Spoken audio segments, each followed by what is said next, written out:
다른 이로서는 구원을 받을 수 없나니 천하 사람 중에 구원을 받을 만한 다른 이름을 우리에게 주신 일이 없음이라.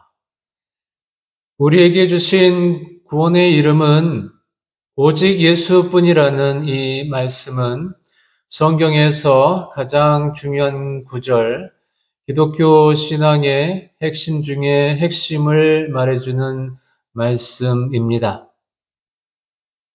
예수는 우리에게 주신 구원의 유일한 이름임을 드러내기에 우리 그리스도인에게는 진리의 말씀, 어느 것과도 타협할 수 없는, 양보할 수 없는 말씀입니다. 그러나 세상은 반대로 그만큼 더 이 말씀을 극렬하게 싫어합니다.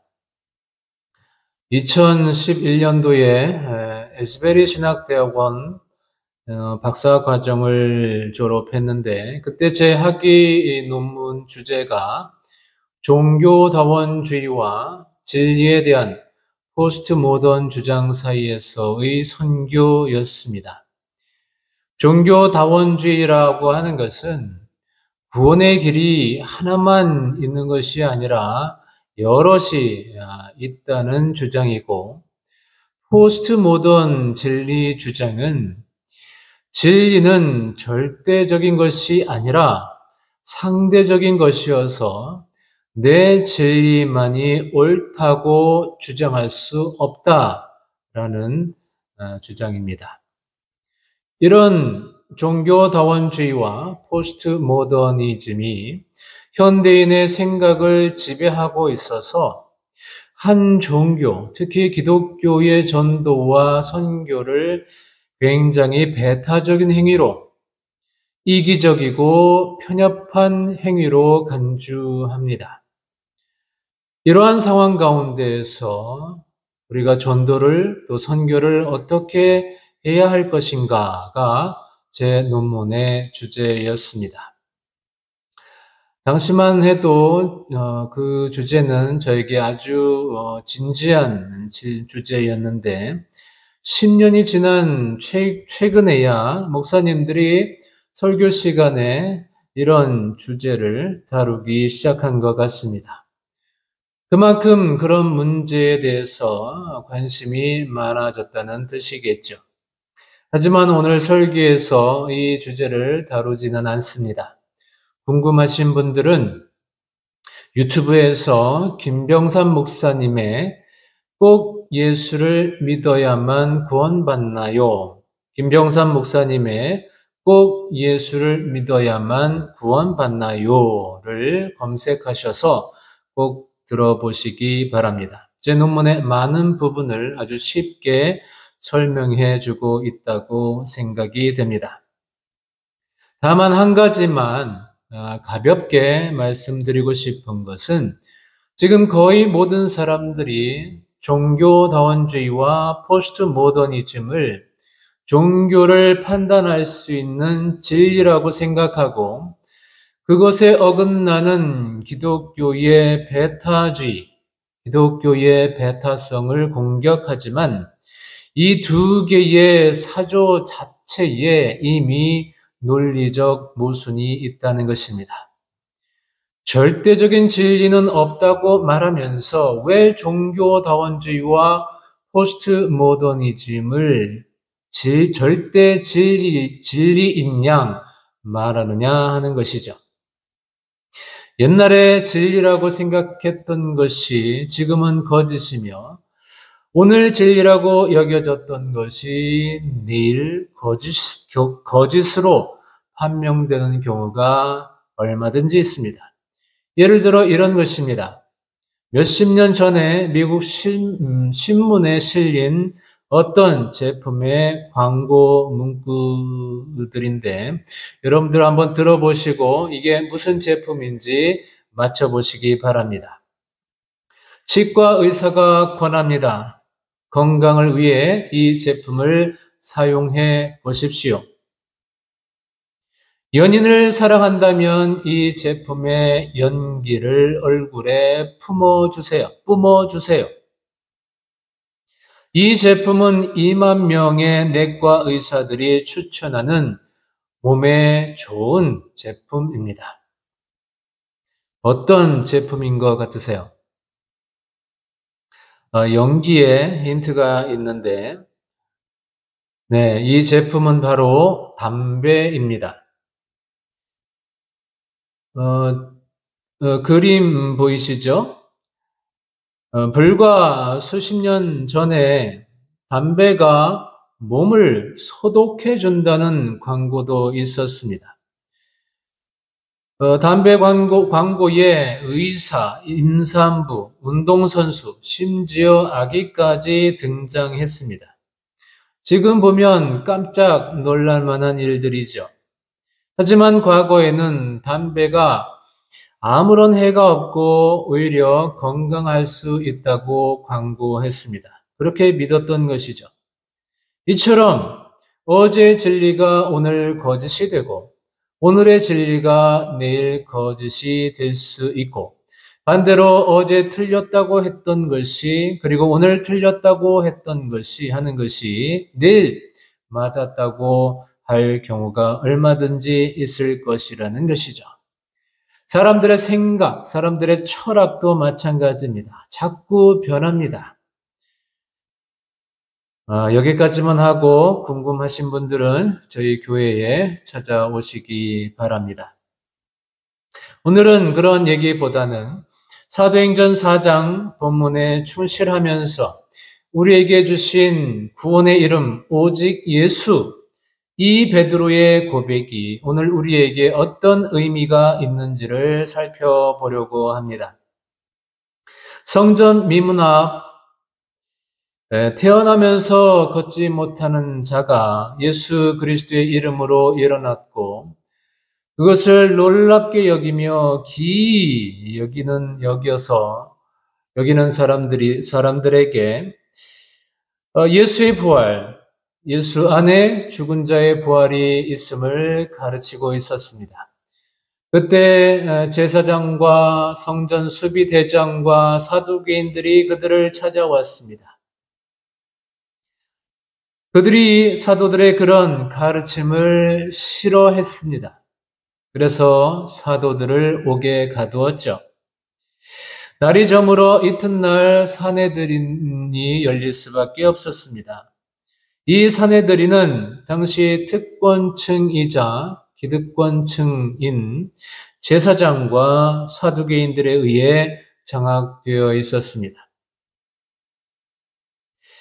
사내들인 의원들이 사도들을 신문합니다. 너희가 무슨 권세로 무슨 누구의 이름으로 이 일을 행하였느냐?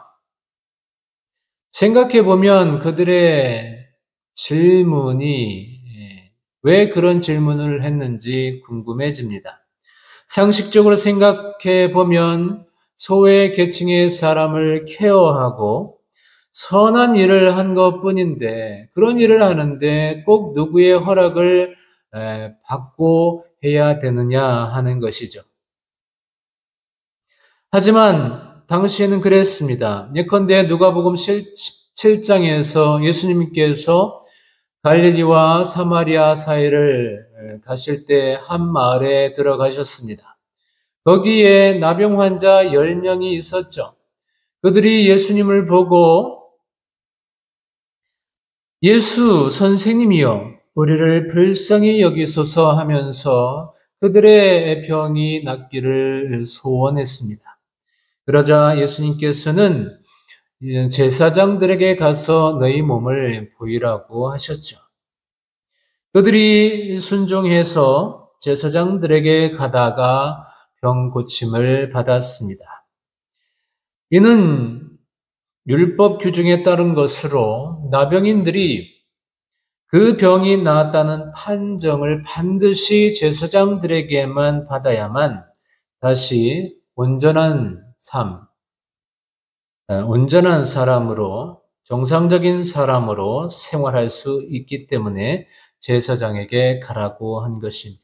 그만큼 당시 제자들은 사람들의 삶을 좌지우지할 수 있었던 그런 사람들이었습니다.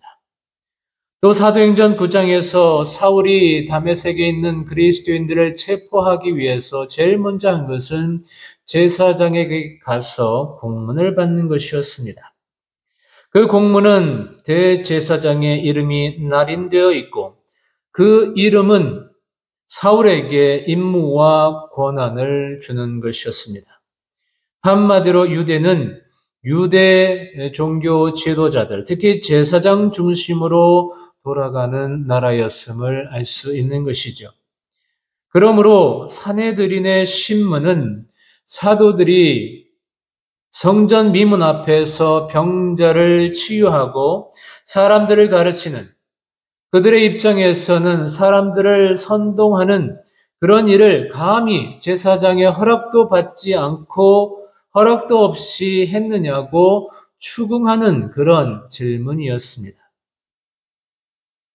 이에 베드로는 너희들이 십자가에 못 박아 죽였지만 하나님께서 달리신 예수 그리스도의 이름으로 그 모든 일이 이루어졌다는 사실을 당당하게 밝히면서 이 예수는 건축자들이 버린 돌로서 즉 모퉁이의 머릿돌이 되었다고 밝혔고, 이어서 예수님의 이름, 예수의 이름 외에 다른 이로서는 구원을 받을 수 없나니 천하 사람 중에 구원을 받을 만한 다른 이름을 우리에게 주신 일이 없음이라고 하였습니다. 오늘 설교는 구체적으로 화자, 말하는 이의 입장에서, 그러니까 베드로의 관점에서 보고, 또 두 번째로 이 얘기를 듣고 있는 청자의 관점에서, 그리고 오늘 우리에게 그것이 어떤 의미인지를 생각해 보려고 합니다. 첫째, 화자의 입장에서 베드로는 그를 적대하는 사내들인 의원들과 사람들 앞에서 어떻게 우리에게 주신 구원의 이름은 오직 예수다 라고 담대히 선포할 수 있었을까 하는 것입니다. 단서는 예수님께서 제자들에게 너희는 나를 누구라 생각하느냐고 물으셨을 때 베드로가 주는 그리스도시요 살아계신 하나님의 아들이시니이다 라고 대답했는데, 그 대답에 대한 예수님의 응답에서 그 단서를 찾아볼 수 있습니다. 예수님은 베드로의 대답에 대해서 이렇게 말씀하시죠. 이를 네게 알게 한 이는 혈육이 아니요 하늘에 계신 내 아버지시니라고 하셨습니다. 그의 고백은, 베드로의 고백은 하나님에 의해서 고백되어진 것이라는 거죠. 다른 말로 하면 베드로가 예수님을 그리스도시요 살아계신 하나님의 아들이시니이다 라고 대답할 수 있었던 것은 베드로 스스로의 노력이나 다른 어떤 가르침에 의한 것이 아니라 하나님이 주시는 선물처럼 하나님이 주시는 지식이었다는 말씀입니다. 우리에게 주신 구원의 이름은 오직 예수이다라는 고백도 성부, 성자, 성령 하나님에 의해 믿어지고 고백되어진 것이라는 것이죠. 그런데 이 고백은 앞선 베드로의 고백, 주는 그리스도시요 살아계신 하나님의 아들이시니이다. 이 고백에서 나아가서 그 고백을 완성하고 증명하는 고백이었다고 할 수 있습니다. 베드로는 예수님께서 십자가에 달리시기 전 위대한 신앙 고백을 할 수 있었지만 예수님의 죽음과 부활을 경험하면서도 여전히 그의 신앙은 모호했습니다.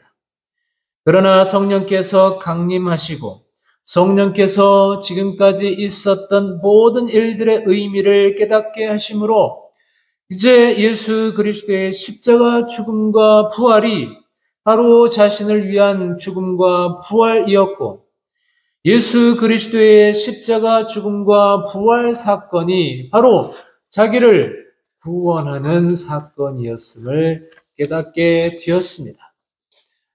그것을 지정의 온몸으로 깨닫게 되었으므로 나를 구원하신 이름은 오직 예수뿐임을 고백하지 않을 수 없었던 것입니다.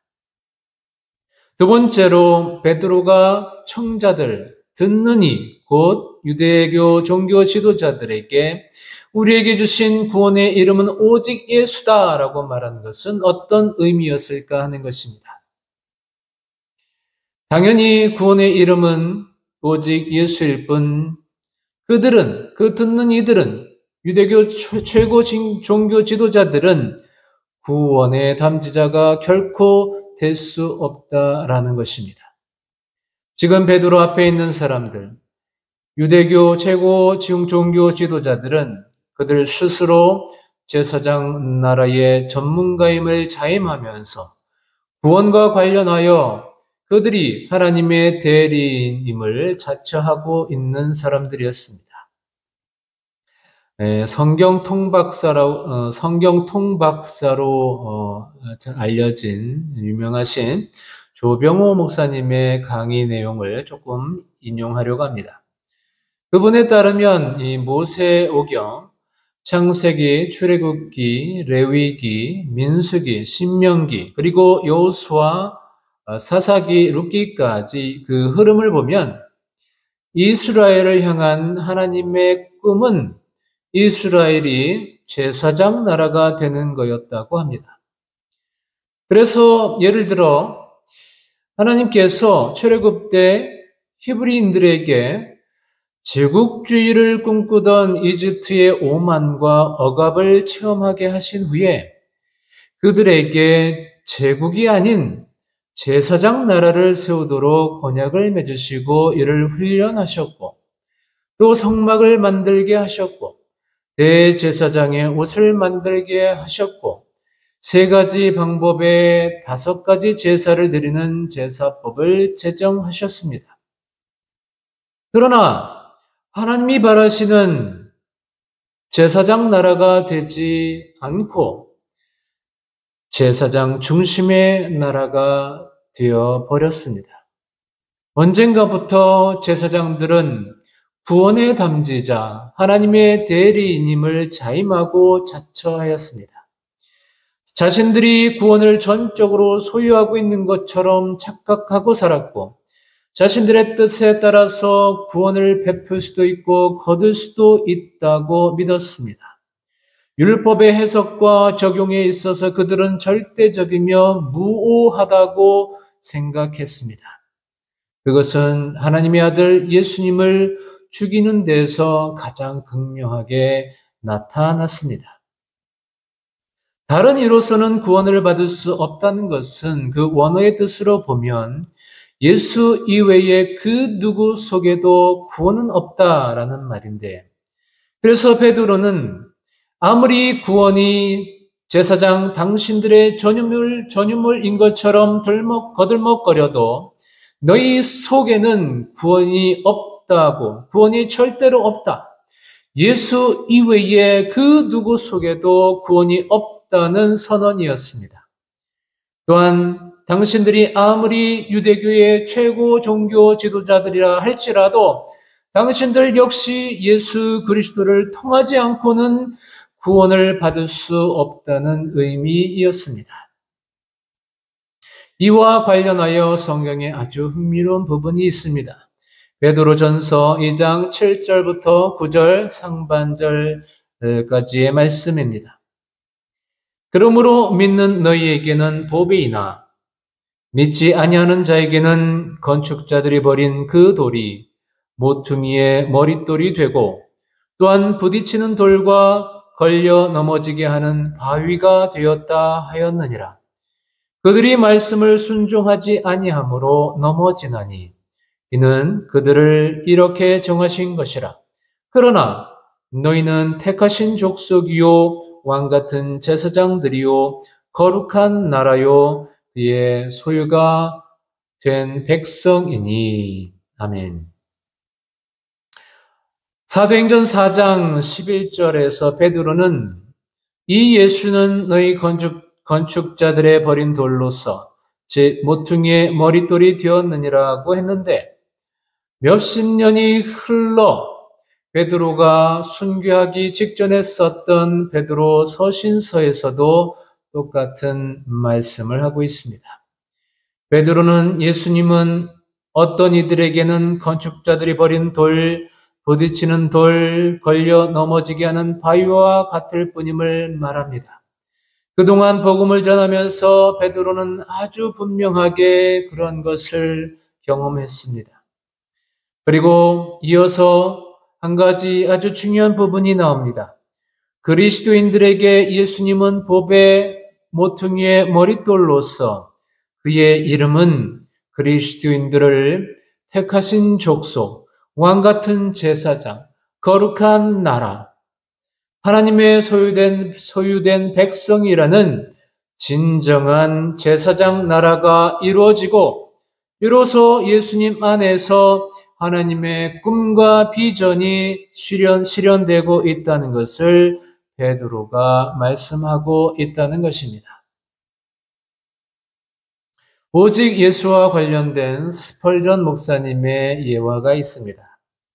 어느 날 스펄전 목사님이 길을 가고 있었습니다. 근데 한 아이가 병든 새를 괴롭히고 있는 것을 보았습니다. 그 아이는 새가 도망가려고 발버둥 쳐도 이내 자기에게 끌고 와 괴롭혔습니다. 목사님이 물었습니다. 아이야, 그 새를 어쩌려고 그러니? 그러자 그 아이는 좀 더 가지고 놀다가 실증 나면 그냥 죽게 내버려 두려고요. 라고 대답했습니다. 그러지 말고 그 새를 내게 팔면 어떻겠니? 그렇게 제안했습니다. 그러자 그 소녀는 100파운드를 주시면 팔게요. 라고 했습니다. 스펄전 목사님은 정말 100파운드라는 큰 돈을 주고 그 병든 새를 샀습니다. 그리고 돌아오는 주일 설교에 그 세 장을 들고 설교 시간에 설교합니다. 지난주에 저는 이 병든 새 한 마리를 100파운드를 주고 샀습니다. 사람들은 도대체 이게 무슨 말인가? 왜 병든 새를 목사님은 100파운드나 주고 샀을까? 모두들 의아하게 목사님을 쳐다보았습니다. 목사님은 계속해서 말했습니다. 하나님께서 모든 사람을 사망과 저주의 세장에 가두고 괴롭히는 마귀에게 물었습니다. 너는 이 사람들을 어떻게 할 셈이냐? 마귀가 대답합니다. 서로 미워하고 싸우는 것을 가르치려고 합니다. 그리고 내 마음대로 갖고 놀다가 허무하게 죽어가는 것을 즐기려고 합니다. 스펄전 목사님은 말씀을 이어갔습니다. 하나님께서는 그 갇힌 사람들을 위하여 예수님이라는 값을 지불하시고 우리를 구원하셨습니다. 라고 설교했습니다. 우리에게 주신 구원의 유일한 이름 예수님의 의미를 설명해 주는 설교였습니다. 세 번째로 우리에게 주신 구원의 이름은 오직 예수 그리스도시다라는 베드로의 고백이 오늘 우리에게 어떤 의미일까 하는 것입니다. 짧게 세 가지입니다. 첫째, 여러분들이 예수님을 그리스도시요 살아계신 하나님의 아들이시니이다.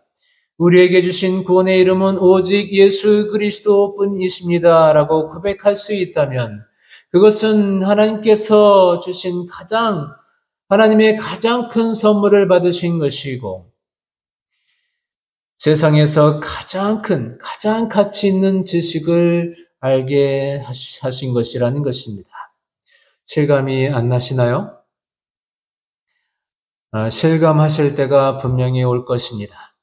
언젠가는 그것을 감사하며 감격하며 찬양할 사람들이 있는가 하면 또 어떤 사람들은 그것을 뼈저리게 느끼며 알게 될 것이지만 그래서 후회할 것이지만 그때는 후회해도 이미 늦게 될 것입니다. 둘째, 오직 예수의 고백은 나의 구원에 대한 감사, 감격, 기쁨, 사랑과 은혜의 언어이지 불신자나 다른 사람들, 다른 종교인들에 대한 비판이나 비방, 저주, 정죄의 언어가 아니라는 것입니다. 제가 공부를 마치고 이제 귀국해서 서울신대에서 시간 강사로 일할 때였습니다. 무슨 과목을 가르쳤는지는 잘 기억이 나지 않지만 수업의 한 가지로 학생들을 데리고 이태원에 있는 이슬람 성전을 방문한 적이 있었습니다. 한국인 이슬람 신자인 한 관계자와 여러 가지를 이야기하다가 제가 몹시 흥분하게 되었고 고성으로 화를 낸 적이 있었습니다.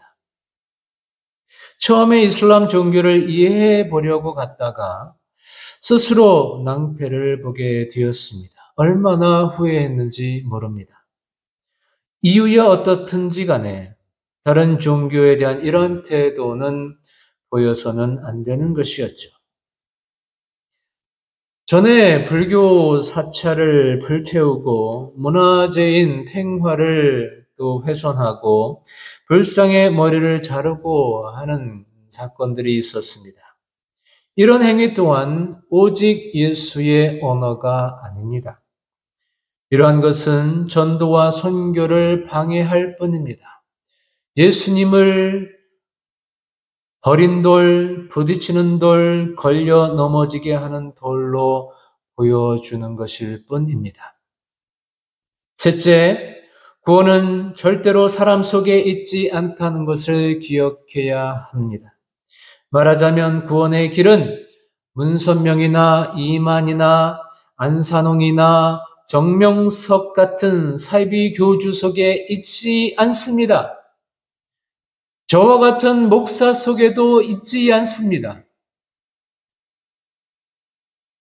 그러므로 사람은 사람을 그 누구더라도 주님인 양 추종해서는 안 됩니다. 구원의 길은 오직 예수 그리스도 속에만 있는 것입니다.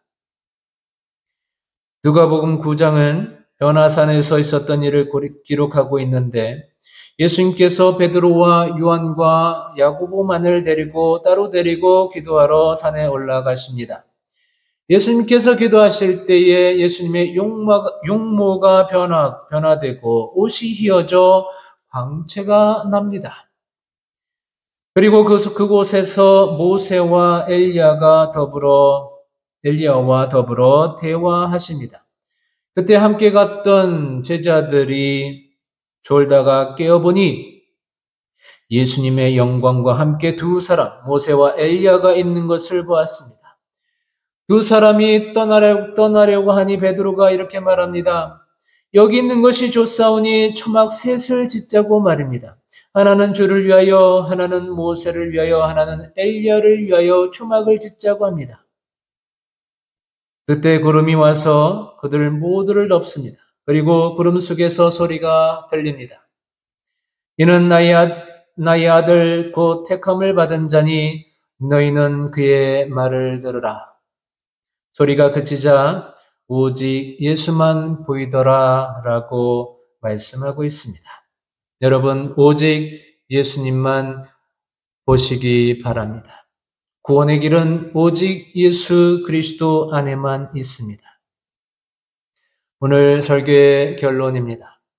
우리에게 주신 구원의 이름은 오직 예수임을 고백하면서 그것을 오직 감사와 감격과 기쁨과 사랑과 은혜의 언어로 불신자들에게 증언하는 참 증인 되시는 은혜가 우리 모두에게 있으시기를 오직 예수 그리스도의 이름으로 축복하며 축원드립니다. 아멘.